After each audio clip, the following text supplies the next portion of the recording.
मुरमुरे आहेत ना चाळून घेतलेले आहेत, इथं पाहू शकता हिरवी मिरची, कढीपत्ता आणि हे लसूण हे तळून घेतलेलं आहे।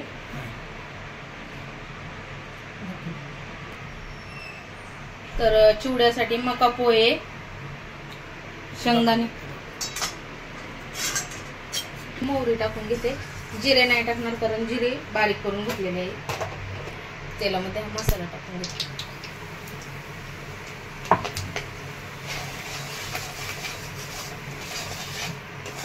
गॅस मी बंद केलाय।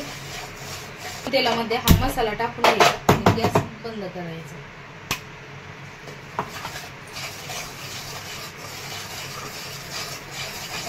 परतून घेते।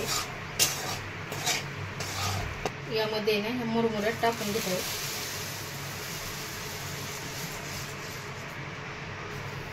छान असे मिक्स करून घ्यायचे आपण।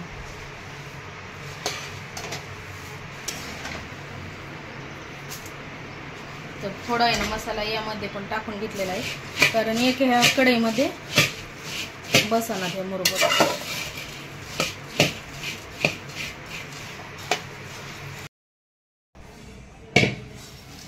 तर आहे ना हा चिवडा आता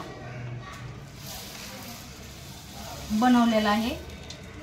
यामध्ये मसाला मिक्स करून घेतलेला आहे। आता आहे ना ह्या पापड्या, यामध्ये थोडंसं मीठ आणि पिठी साखर टाकून घेतलेले आहे पापड्यांवर पण।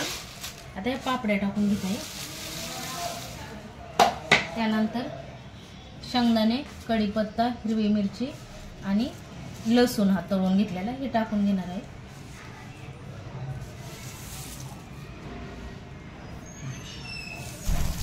यावर पण मीठ आणि थोडीशी हे टाकून घेतलेलं आहे, काय म्हणते पिठी साखर। आणि हा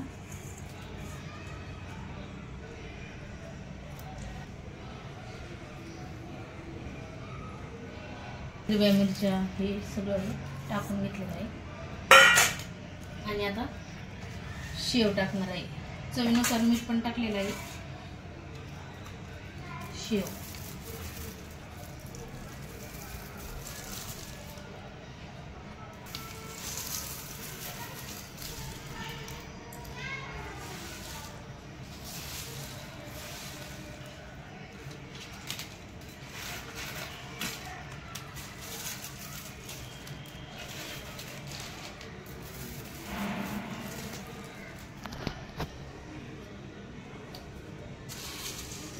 आता हा चिवडा मिक्स करून घेते।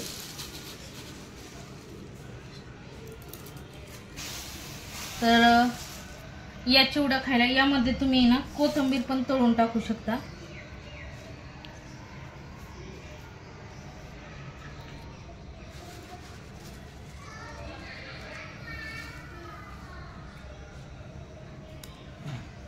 तर आता आहे ना डब्यामध्ये हा भरून ठेवते। खाण्यासाठी चिवडा आपला तयार आहे, या खायला।